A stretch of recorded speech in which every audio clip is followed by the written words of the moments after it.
What's going on, big dog? We go right to the heart because I know you're a busy man and I got shit to do too. This is how we gonna start this shit. Now everything is in the uproar thanks to 50 Cent. Right. And now so we have multiple things going on at one time. One, there's the argument that, well, 50 Cent knew about all these things that he's trying to expose now, but yet he still chose to do business with Tammy and Meech, irregardless to what he knew. So, at the point that she shopped Big Meech's life rights around, 50 Cent wasn't the only one she shopped them to. 50 Cent was the one who bit down on it and went and found the funding through Stars to make the project happen, right? So 50 Cent doesn't have to be bosom buddies with Meech.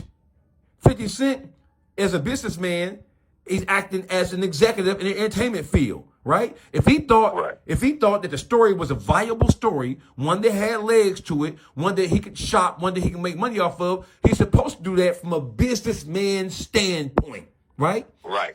Yeah, but watch this though, Face. Because he ain't know back then when that was happening. See, with 50, it came about, I believe, like around 2012, the first introductions. So this is what the deal was. Everybody knew that I dated this girl on the street in 03 and 04. Right. Okay. This is years before she became an informant or any of that. She was just a regular chick, my older chick, or whatever. Okay. Right. I would not have her around the guys. Like in the clubs and stuff while we was out active. I got all these girls outside in the streets. I deal with all them while we clubbing. And when I'm ready to go home, I'll call Tammy and have her pull up at the crib. And then she'll come spend the night and be at the crib. Meech had another house he lived at. And like me and my people, we all stayed together. Like at this time. Okay. So Meech didn't have a relationship with her. She knew who Meech was, of course. He was Meech, and that's my big homie, and she my bro. But she didn't have Meech's number. She wouldn't call him. They don't know each other like that, okay? It wasn't until we all went to prison. So somewhere along the lines between when Meech got locked up, and I believe like at least around 2008, they... which is Meech and Tammy, they became close and they went into business, basically. So hypothetically, maybe she was like, I can help you. I want to help you. What could we do? Let's get a movie. So from my understanding, this shit didn't start from trying to get Meech out of jail like that. It started from trying to attain the movie. Okay? So this is where Cuff comes into play at. Because Cuff was the first one that was riding around with Tammy trying to get Meech a movie deal, okay? How do you know that, Blue? This is how I know. Because in 2013, I had a blue Bentley, right? And Cuff would come to Atlanta, and I would let him hold the Bentley so he could ride around because I knew he was trying to attract the deal for Meech. So, you know, he needed to look good and all that. So he'd take the Bent, boom, boom, going to do it. What I didn't know is that he was going to pick up Tammy in my Bentley and ride around and go meet people to talk about Meech's situation. Okay. Now, in turn, he ended up landing a $25 million deal for Meech. Don't know. Cuff is the first, and Cuff don't even really be saying it like that. He's more on the illegal part than this legal part. So Cuff had, I believe it's MC Hammer's brother, okay? You look this guy up. He secured through him a $25 million for Meech's project. Was the first money that I ever seen come to the table for Meech's project. Okay. But now watch, this is where the shit get crazy at. If you do your research, you will see that Tammy secured the life rights initially with Morgan Creek Film Company and L.T. Hutton, the film producer and music producer, okay? She signed the life rights over to him, and they paid for it, $70,000. How do you know this, Blue? Because, you know, Blue is a fact. I don't speak unless I have facts or paperwork or something to support what I'm saying. So this is how I know that. Because if people know this, they know that I was in the movie Tupac. I played in that movie Tupac. I got killed did I get killed? No, I didn't get, I got killed. I got stabbed by Chauncey from Menace to Society. You know what I'm saying? So when I was on set, my first day on set, L.T. Hutton called me to the production office. When I get to the production office, he like, man, I'm sorry to tell you, man, but we ain't going to be doing the BMF movie. And I'm like, damn, I'm thinking I'm going to be into this shit because LT, my man, and he got his hands on the movie. He like, nah, man, there's some bullshit going on. And whatever it is, Meech is like, fuck LT, we running with 50. And I'm like, what? And he like, well, they were losing their life rights, and Afeni Shakur, before she passed, bless her soul, was threatening to take the life rights back and produce the movie on her own. So that's why they hurry up and rushed into the production on that Tupac movie. Like, didn't even know that the movie was getting filmed, and one day they just start saying, oh, we filming a Tupac movie, and then it just came out. It happened real quick because they had to rush it.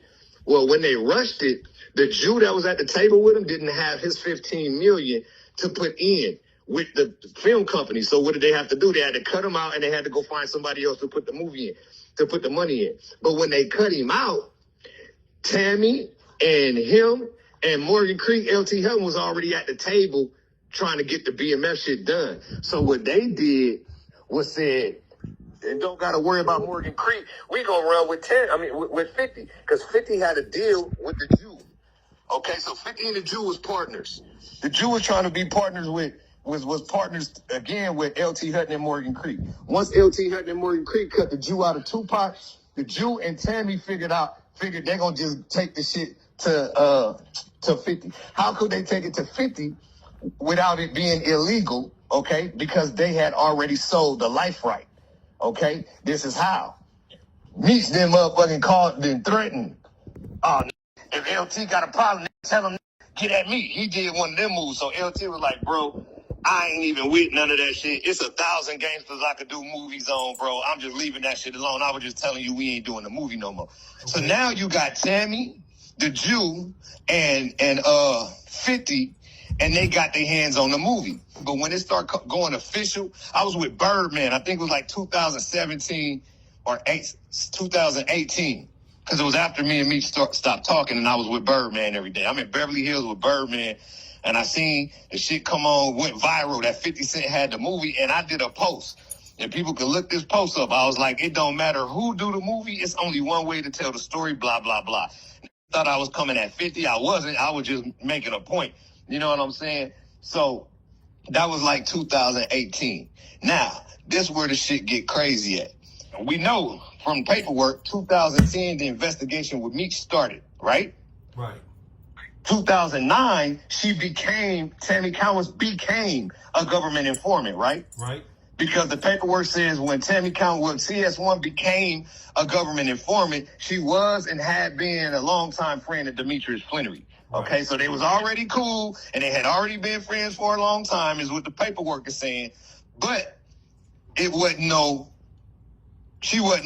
informant yet. She didn't become an informant until 2009. Some people be like, oh, Blue, they said that was your girl. She was a rat when she was your girl. No, the fuck she wasn't. She was regular. She didn't become an informant until 2009. I fucked with her in 2003. That's important. Barely a little bit of 2004. That's important. That was 5 6. Right, this is the timeline. So now look, boom. 2009, she signed up to do the first case with Terry White. Why does she do the first case with Terry White? Because she came to them people with that information to work Meech shit, but who she came to was Meech's controlling officer. See, this is the fine points that people don't look at. When you look at the person that was her controlling officer on the Terry White case, his name was Special Agent Jack Harvey, okay? Special Agent Jack Harvey is the fucking special agent that locked us all up, bro. He's the one that was on airplanes with us, following Meech around since 89 all through Atlanta and all that shit. Meech had been telling us about this boy because Meech knew that the man was on him, okay? So, Special Agent Jack Harvey jumps in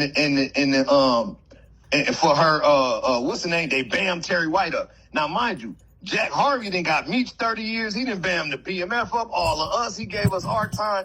He had already lost his hair following Meech. Nigga had red hair and ended up bald-headed when we all got in court. Okay, this is how long that this man was following Meech. He lost his hair. Now, boom. They knock off what's the name, and then they say, okay, shit, now we'll do this. Like, she telling the truth about Meech for what we got. And then in 2010, he retired, which being Special Agent Jack Harvey, and then a new task force leader came in. Okay. So 2010, this shit with the Mexican started because Meech met the Mexican in jail. And they came up with what they, the little move that they was going to do. And once the Mexican got out, it's time to put the play together. So they got to search. When did Suarez get released from prison? Because whenever Suarez got released from prison, that's when the wheels start turning all the way. That's when they start linking. Suarez acting like they trying to get Suarez to do some investments or some shit like that. But him and Meech had already hollered. So now when the bitch is in the car with the agent, and then she get on the line with Suarez get to kicking. Man, somebody want to buy some pills? And then the agent is sitting next to her in the car. He like, yeah, tell him yeah. And then that's how they engulfed into the shit. Okay?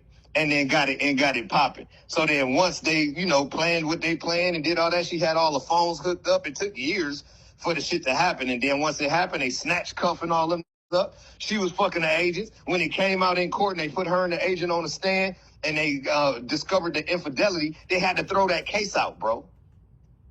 So that's why Meech didn't get out. If motherfuckers really pay attention, in 2018, it went viral on the internet that Demetrius Flannery was coming home. He was supposed to be coming home in like March of 2018. It was all over the internet. It was everywhere. People be acting like they don't remember this shit. But it already went viral that Meech was supposed to come home. They remember. That's why this conversation is so important. This is not a traditional Bleu Davinci interview on this shit. Nah. This is a timeline fact-finding situation because there are not many people who know all these components because Tammy was your girl once upon a time. Not only was Tammy my chick, because that has no bearing over it, because she wasn't my chick when all this shit happened. Right. But not only that, bro, I was one of the closest to Meech, bro. I lived with him. You couldn't say damn near nothing about me to that. He'll get on your head. That's my man. You know what I'm saying? So I know all the shit I know the shit that his brother don't know. I know the shit that people don't know because I was there with him. And my friends, they know what I know because we was all there together. My friends just don't be on the internet talking. They was already working with them people, so they couldn't have me involved with nothing. What if I found out and caught the paperwork like I end up getting? And then I chose to go against Meech and expose him in the middle while we doing business together. Who's better than the person you with every day doing business? I mean, fucking with every day doing business to expose you. So what he had to do, bro, was cut everybody off. That's why no BMF members was involved with that TV show. On set, off set, all them people that was coming to that BMF premiere party and shit. 98% of them people, bro, was not actual fam that was with us out there. There's people that's connected to us, friends and family of actual members and shit like that, or homies that we know from the street that's not being affected by the sides that you got to choose was going to that shit. But when you look at like Bleu Davinci, Bull, motherfucking Big Cuz, or Ill was locked up, Baby Blue is dead, Tito, D-Shot, none of these people was there. And these is all of Meech's crew. So none of Meech's crew was there. It was his mom, his family, his son. A bunch of that we didn't put on that's not actually BMF was around that shit and doing that. You dig what I'm saying? Okay. So my next question to you is this. This is most important. What year did you have a conversation, as you previously reported and told it in other interviews? What year did you inform Big Meech that Tammy Collins was a snitch? 2017. So in 2017, I was on the phone with dude. This is the last time I ever heard his voice personally, okay? We on the phone, regular conversation, big homie, little homie shit. We just talking. And I had my man Tone with me over there, another dude. He from New York. He from BMF too. And he was like, man, ask him what's up with the TV show shit. And I was like, oh, yeah, bro, what's up with that TV show shit? He like, oh, we doing it. He like 50 doing it. He like, y'all don't be saying shit to 50. You get to had a, bothered and don't do the shit. He like, but I got to wait to holler at Tammy to see where we actually at with the paperwork. And when he's mentioned her name, see, I had been talking to him and I had the paperwork, but he was on a jail phone for a long time. So I wasn't mentioning nothing. You feel me? He didn't have no private phone. So he was on the regular jail phone that's being recorded. So I wouldn't bring none of the shit up. But when he mentioned her name, I automatically just was like, bro, you ain't heard what's going on with her, but she got your name fucked up in all this paperwork. And he was like, man, I heard some shit, but whatever it is, it ain't got shit to do with me. Stop right there. Stop right there. Right there. Right there. Right. So when you asked him what's up with the movie/series or whatever it wanted to become, he told you, yeah, we doing it, 50 doing it. Y'all don't be sweating him. Don't be trying to press him going to do his thing because, he temperamental, basically, and he might not Yeah, Then don't don't do scare it. him off from Yeah. fucking with it. Like, I Right. got the Okay. shit, so, And let it happen. And then he said, yeah, on Tammy, blah, blah, blah. Means Tammy is spearheading the shit for him. So did you know at that point in time in 2017, did you know that Tammy had LLC, the BMF? Yeah, You I've knew known that. that since 2000. I've known that since 2014. Okay.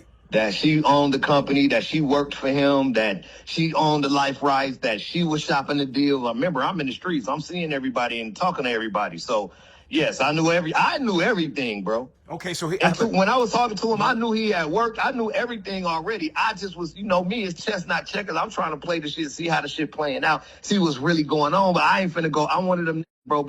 I want to have all the information before I make a move, bro. what year did she launch the conspiracy with the DEA agent to bang Cuffy?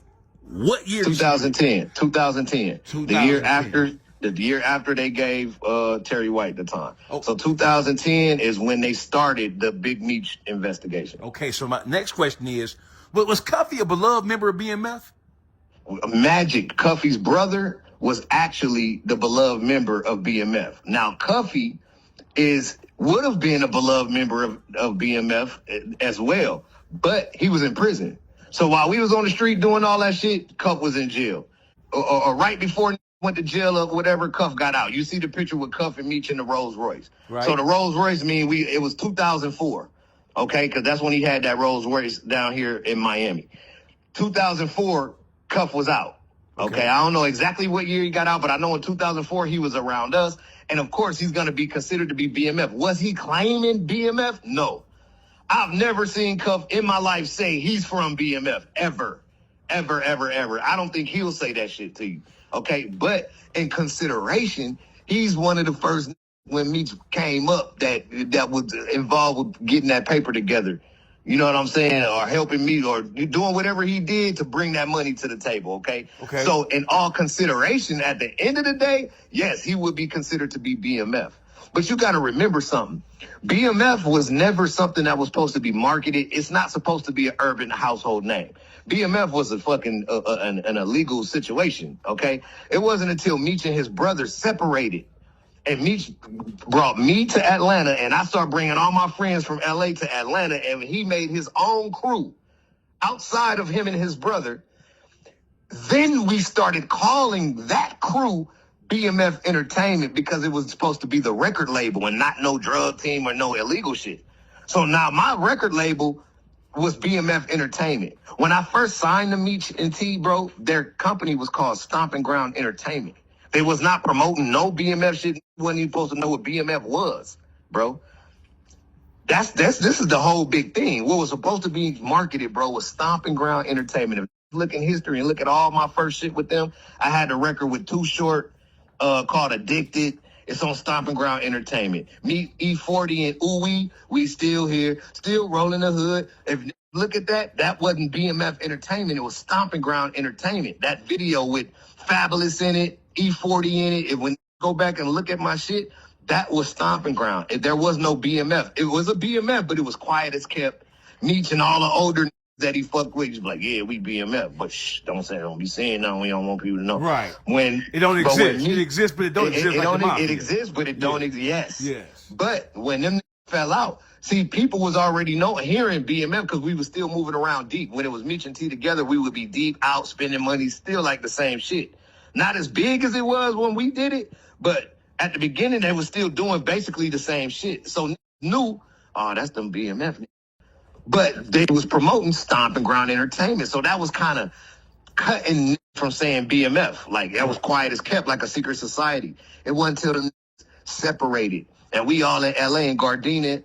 We had been in Atlanta for a minute, kicking ass, taking names. And we got popular in Atlanta, just Meech and us, without T and his side. And they started calling us Meechie's boys. Okay. Or Meechie and his boys. We didn't have a name at that time because we wasn't promoting the label no more because the label went defunct because the partners of the label separated. So we didn't have a label, but we was outside making noise. So one time we get back to Cali, Meech and made some big ass pot of spaghetti. We sitting around the table like mobsters. We talking shit, smoking weed. And Meech like, man, boo, you got to come up with the label. We're going to have to start the label. You just going to have to do it on your own. Don't put my name in it.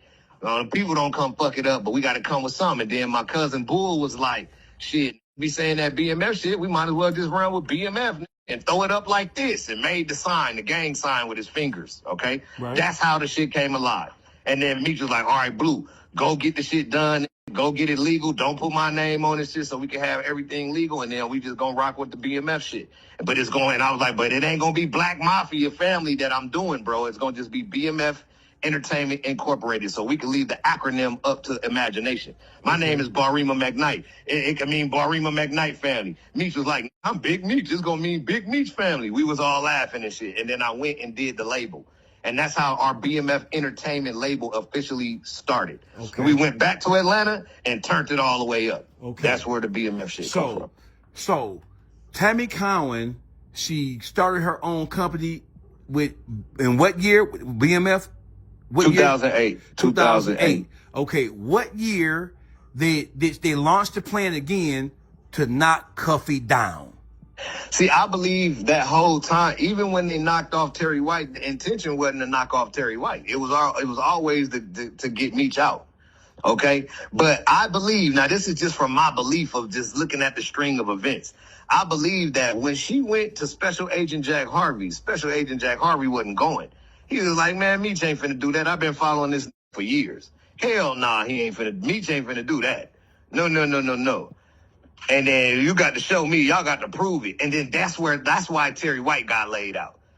She laid Terry White out because she had the information on him, and she's proven to the government that she's going to be an informant and do what she got to do. And once they did Terry White and they awarded her that money, they went right into the Big Meech shit. So whenever that was, when I talked to him about the shit, when he mentioned it to me and I said it to him, that's when he knew that I knew. But I've been knew. I had the paperwork since 2014. Mm-hmm. Okay? The first paperwork I seen had Meech named a co-conspirator, bro. He was listed number one in the indictment.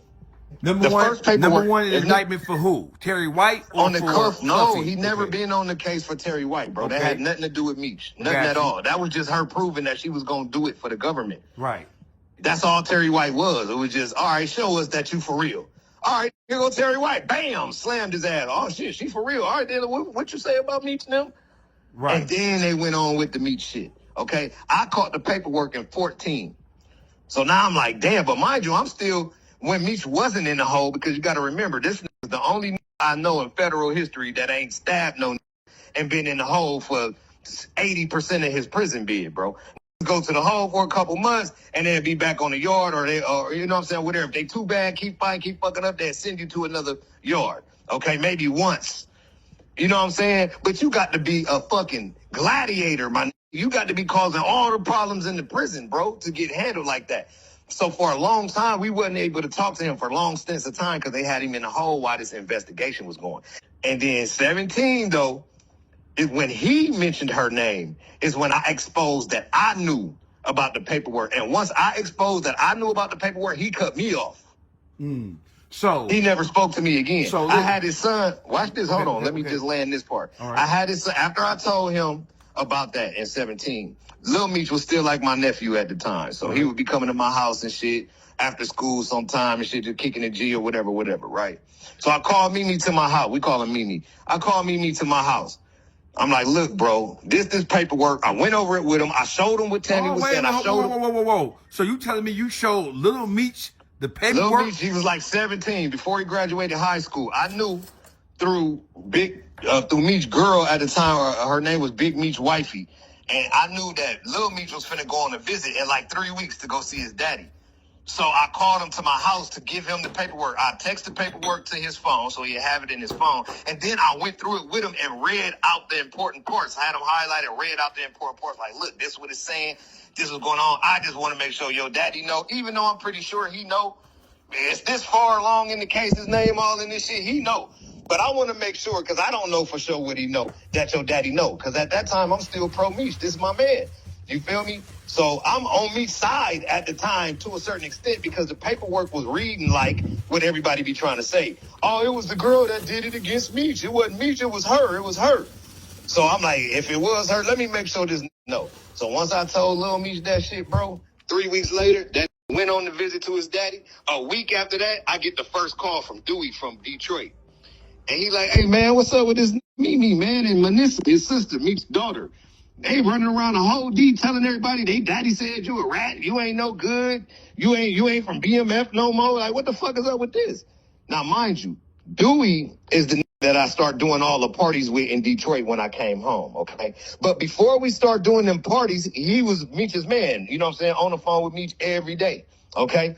So he asked Meech, man, what's up with Blue, man? I'm trying to start doing these parties. Meech, man, that's bro. That's like my son, man. Hell yeah, do that shit. Get that shit done. He just coming home. Hell yeah, turn it up. We done did a series of parties for 4 years in Detroit, okay? So when he started hearing that Mimi was telling everybody in Detroit that his daddy said that I was a rat, he like, man, hold up, bro. What the fuck going on? Like, that ain't cool. He called me like, bro, now this shit ain't cool. Cause I got a personal relationship with the man and I know different. So what the fuck is something going on? And I told him, I'm like, yep, I told that I had that paperwork, bro, and now they going against me. So that's how it started. It started way back then before the show even aired.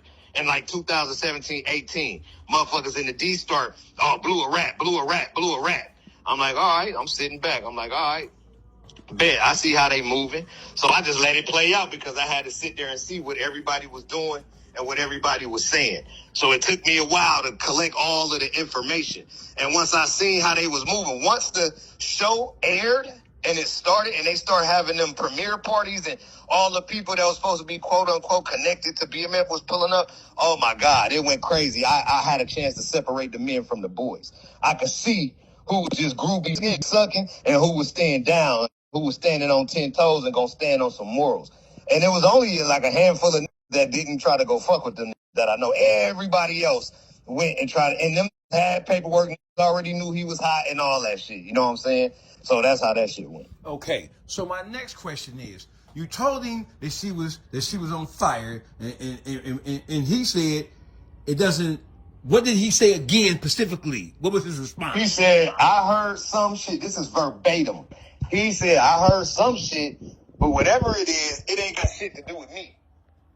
And just by saying that to me, you sound stupid because your name is listed as A in the indictment. You looking like the motherfucking leader. You got the leadership role in the initial paperwork.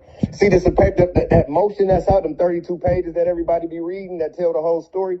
It don't tell the part that Meech was at the beginning, that Meech was locked up as conspirator A because he's on the side of the government. They pulled him from out the trouble part of the case. He never got charged with them. So you mean to tell me that everybody know that Meech set up this play, even, let's just say hypothetically, he didn't have nothing to do with setting the people up, right? All he wanted to do was run a play and told her, and she did it on her own, right? Mm-hmm. So once she told the police and wrapped them all up, how come Meech ain't get charged? How come his ass wasn't going to jail and in court with cuffing him? He wasn't even on the case no more, bro. He started off as a co-defendant to cuff him and ended up not even being in the courtroom when all this shit was happening. The paperwork says that Meech instructed this girl to go do A, B, and C, correct? Yes, it says that. Then how could the fuck he not be the leader of the shit? He's the one that made up the whole play. Look, I need you to go down here, get with this essay I was with, then I need you to go get with this. It's supposed to be 20 every time 20, get my money and make sure I got mine. If you read the paperwork, that's what he told her. So who's the fucking leader of the conspiracy? Okay, I got another question. This is very important. Once the indictment came down, with Cuffy being the principal figure in the indictment, in relationship to what Tammy Collins had laid down, did Cuffy ever bring this situation to Meech's attention? And if so, when? And if he did, I'd have to get Cuff on the phone to ask him exactly when. But from communication with Cuff through via voice and via text, Meech told that I ain't know that girl. That's Blue people. Blue hooked me up with her, which I never did. Blue hooked me up with her to do my fan club. Blue working with the feds with that girl. So Meech told Cuff that it was me that was working with this bitch with the feds that got him fucked up, bro. And when get Cuff on the line, he'll tell you himself. So this is the type of shit that Meech was doing the whole time. What people don't understand. And you just told this that I worked with the feds with them. I got the message. What Cuff tell me? This told me you worked at Cuff and told him St. Louis it's a no-fly zone for Blue. It was crazy. I was getting calls back then from St. Louis, like, bro, they saying you can't come out here. What's up? What's going on? I can't now go where the fuck I want to go. Who the fuck said I can't come somewhere? I'm on the way, vest up, strapped down. What's happening? You feel me? That's how I was feeling. And then once me and Cuff start communicating again and figured everything out, he like, I done told the boys. He's like, shit, I got to call my daughter and call to the neighborhood and let them know you golden. I'm like, God damn, bro, that's crazy. I would have went to fucking St. Louis and got killed. Because thinking that I done set Cuffy up because of the shit that this done did. Real G shit, bro. All right, well, listen, bro. I need a timeline because one of the biggest things that's going on in Detroit and around the country is when did Meech know it, if he knew it, and when he did know it or he did become aware of it, what did he do? And no, but that's not a question, bro. That's not a valid question. You can't ask that question when he is the creator. It's his play. He made it up. So his only answer could be like, shit, I came up with this shit in 2007 while me and this bitch was on the phone one night. And when she came to visit, I was like, fuck it, the essay didn't got out. It's time to put this shit together. He could only tell you that. See, he didn't learn about what she was doing. He had her go do what she did. He sent her to his controlling officer. So come on, bro. She just jumped up one day and luckily landed up with Special Agent Jack Harvey that just so happened to lock all of us up. Come on, bro. Like, I know they be trying to get the benefit of the doubt, bro, but at some point you got to live in reality. You got to stop playing and call a spade a spade. The put his play together, just like a bunch of be doing in the feds to try to get out. I done seen when I was in prison that they hid the murder weapon and waited till they got locked up for some whole other shit. They had a girl go retrieve the murder weapon and take it to the people to get the time cut. So play all these kind of scandalous ass games. The thing about Meech is he had to try to do it and save face. He tried to do it to where nobody knew. Then he tried to use this bitch as a scapegoat, knowing that. And then once the shit came out and she tried to go to him like, bro, they everybody know, people was knowing, he gonna try to tell her, leave my name out that shit. When he said that, the investigation had already been going on for some years, bro, for a couple years.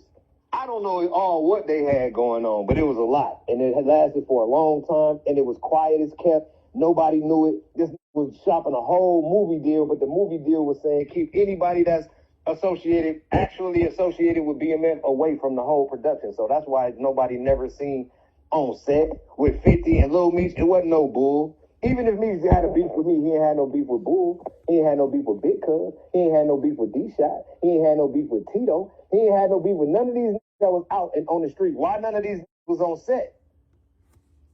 Because he couldn't afford to chance it. That if one of these real knew what was going on, they'll blow the whole shit up from the inside, so he kept everybody out. So do you think that 50 Cent really launched this attack against Meech because he was mad about 50 Cent making the video with Rick Ross, taking the picture and calling him the biggest? Do you think that's really what set 50 off? No, I think that is a part of it. That fuels the fire. But no. See, if you really followed this shit, they would see that in 2021, when I start releasing all of this information, I started posting to my Instagram page directly atting 50, saying, hey, bro, did you know before or after you did the deal with Tammy that she was a government informant? And I made posts, I put the paperwork up, I was atting them and all that, right? So now the people on my page, my fans on my page was like, damn, 50, why you ain't responding?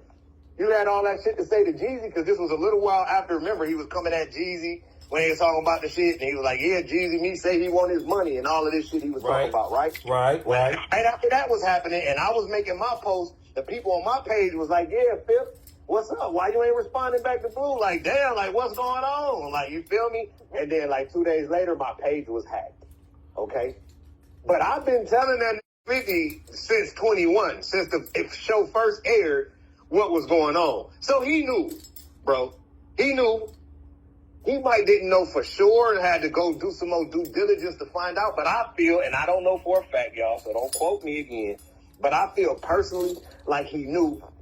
And then once dude took that picture Like, he knew at least from 21 when I was saying it. He might didn't know from why they was producing it when he first met him and all that because it was quiet as kept. But at least in 21 he knew, and I feel like he was already looking for an out. Because if you look at Meech, Little Meech and 50 Cent relationship post 2021, it ain't never been the same. Like, especially once Meech started doing all the dumb shit and getting caught with the gun at the airport telling and doing all that other shit he was doing, all that bitches saying he stank in the strip club everywhere. Just all the bad media. I don't think 50 was fucking with none of that either. And then to me, this is a personal opinion, it just looked like 50 kind of separated himself from that. No, he wasn't posting shit about the TV show no more. You feel me? It was a bunch of other shit on his page and shit like that. Hey, look, me, get some Mitchum, bro. Mitchum. You're right, when I used to work in the trap, I used to be up 3 days straight, no shower, doing my shit back when I was 16, 17 years old, and I used to use Mitchum.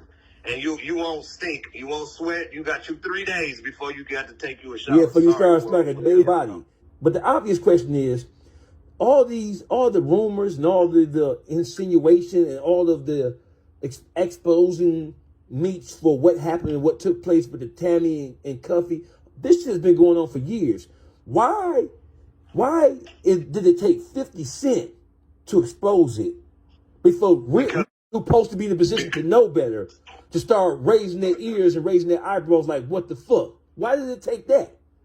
Because we in 2025, bro. We are in an information age, and there's no respect for word no more. It's only respect for popularity. That's why. So if you're not popular and everybody listening to every post you saying and rooting for you and shit, then your word ain't really valid until somebody like that stamps it. So now, what do I get, man? Everybody, my bad, Blue. I was calling you a rat. It really wasn't never no paperwork, and I could really see what was going on now. You know what I'm saying? At the end of the day, bro, I never was here to do nothing but set the record straight as it pertained to me and Meech in that situation. So the narrative at that point was, oh, man, Bleu Davinci told. Oh, well, who he told on? Well, he didn't really tell on nobody, but he did a debriefing. Well, he did a debriefing. Hold on, but they say that at the debriefing, did no information come to the government. So what's up with that? What happened? Who locked up? Who got the time? Who he put under the gun in the debriefing is what I want to know. But there ain't no information valid for that because I had no information, bro. All these rat ass had already told the whole story a year before I even got locked up. It was nothing for me to say when I got there anyway. But yeah, whatever y'all said I did. Show me my bunk.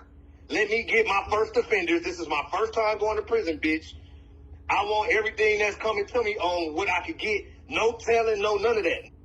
Then like, oh, well, he got a downward departure. You fucking, bro, the only way you can get a downward departure is if you have been sentenced. So if I'm sentenced to 10 years and then something go on, then I can get a downward departure from my already set sentence, bro. No. I got a immediate role reduction at sentencing. Before a sentence was imposed on me, my attorney said, hey, man, all the people that made the statements that told on all these co-defendants, which I got 13 co-defendants, if people didn't know, it's not me on the case by myself. All the statements is concurrent. They all the same. So all these got minor roles, but they holding me at an average role. Okay, it's unconstitutional. And my lawyer knew it the whole time I was being held for the whole 2.5 years. And he said, I ain't gonna say nothing so they could try to put some kind of motion in and stop it and fight it. I'm gonna wait until we at sentencing. And I'm gonna pop it up on them. And I'm gonna call for an immediate role reduction. So that's something that has to happen right now. And the judge gotta look at it. And when he called for it, she looked at it and she said, I don't see why not. They called for a recess. The government called for a recess because I was in the right. And the judge knew I was in the right. And then the people came back and tried to enhance me a 924G, a felon with a firearm and a commission of a felony. But the judge wasn't stupid. She was like, okay, well, what guns was found at Mr. McKnight's house? And then my attorney could stand up and say, well, Mr. McKnight's house was never raided. And the judge was like, what do you mean Mr. McKnight's house was never raided? You mean to tell me you got William Doc Marshall telling you that he's seen hundreds of kilograms of cocaine coming to 5 addresses and y'all only raided 4 addresses and didn't raid the 5th one? She's like, nope, there's been backdated statements. She said, no 924G, I'm going to award Mr. McKnight the minor role reduction. So now on my federal guidelines, my shit dropped. On the guidelines, that's pre-sentencing. That's what you charged with. So watch this, watch this, Blue.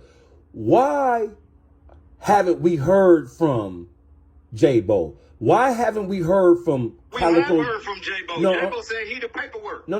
Oh yeah. If you the paperwork and you that if your role in BMF is that serious, and if you are that much of a powerful player, and if you are that knowledgeable, how can you go all these years hearing this shit and not investigate this shit? And why isn't J-Bo saying nothing right now? Niggas is with that shit, bro.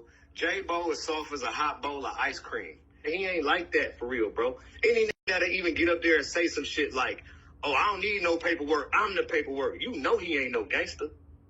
Ain't no real street, ain't no nigga that honor these codes and move by this shit that I didn't learn in these streets gonna ever let no shit like that come out their mouth, because what's supposed to come out your mouth is some shit like this. And before I say any ratty, I got to see it in black and white. I want to see what the government's saying, because they gonna tell the truth. They ain't got no reason to lie like that. They trying to put your ass in jail. They're going to tell you exactly what you did. Period. My last question. You know what I'm saying? My last question. At the beginning, listen, bro, at the beginning of this shit, I told this Jay Diggs, I said, bro, they took me to a debriefing meeting today, right? As soon as I said that, that went off on, oh, you ain't supposed to debrief, that's ratting, and blah, blah, blah. And hung up in my face and called Meech and told me, this Blue debrief. Here go Meech. Oh, my God, this nigga's a rat. I can't believe, man, it's my nigga, man. I love this nigga, man, but this a rat. Now, J. Diggs gonna make a song and explain that situation. But J. Diggs never let me tell him that, yeah, them niggas took me to a debriefing meeting, but what they didn't know was my paid attorney said, well, we could agree to this debriefing meeting because we ain't got no information for him. Look right here in front of us. In my PSR, in my pre-sentence investigation, everybody done told the story backwards, forwards, upwards, downwards. It's information that I don't even know all over the place in this paperwork. So what do I have to add to that shit? I don't got to add nothing to these story that they already told the whole story from beginning to end 66 times. So that was my position. All right, now I'm confident. I can come here, yeah, look. I did everything y'all said I did, shit.